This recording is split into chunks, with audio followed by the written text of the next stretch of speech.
मोदीच्या सरकारला झुकावं लागलं, मागण्या मान्य कराव्या लागल्या. खरं म्हणजे सरकारनं कायम जनतेसमोर विनम्रता भाव ठेवायला पाहिजे. जिथे जिथे भाजपची सरकार आहेत, मग देशात असतील किंवा राज्यात असतील, विनम्रता, संयम हे शब्द त्यांनी त्यांच्या शब्दकोशातून नष्ट केलेले आहेत.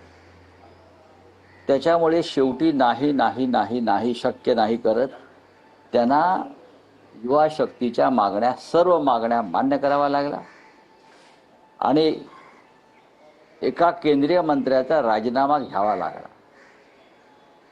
ह्याचा आनंद सगळ्यांना होणारच आहे, कारण मोदींसारखे लोक जेव्हा झुकवले जातात तेव्हा हिटलरला झुकवल्याचा आनंद मिळतो लोकांना.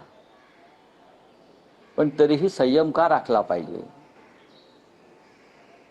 20 ते 21 मुलं या लढ्यात बळी पडलेले आहेत, आत्महत्या केलेल्या आहेत, लाठ्या खाल्लेल्या आहेत, डोकी फुटलेली आहेत, बंदुकाच्या ज्या पेलेट गनच्या गोळ्या त्यांनी झेललेल्या आहेत, काही लोकांची दृष्टी गेलेली आहे. हे विसरता येणार नाही आनंद साजरा करताना. तरीही आज छत्रपती शिवाजी महाराज पार्काजवळ सन्माननीय उद्धव ठाकरे व सन्माननीय राज ठाकरे यांनी तिरंगा रॅलीचं आयोजन केलं आहे.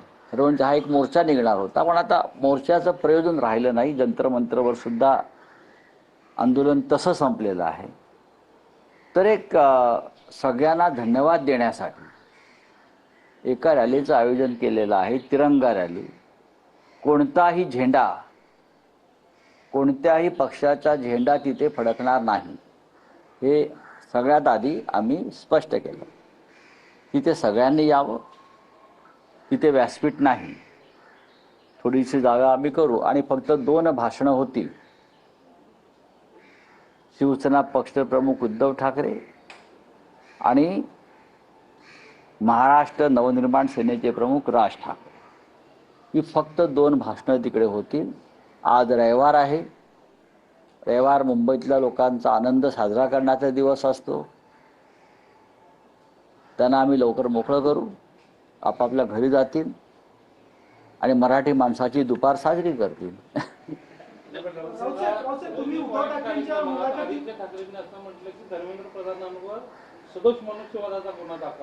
आदित्य ठाकरे जे बोलले आहेत ते त्यांची भूमिका अत्यंत योग्य आहे.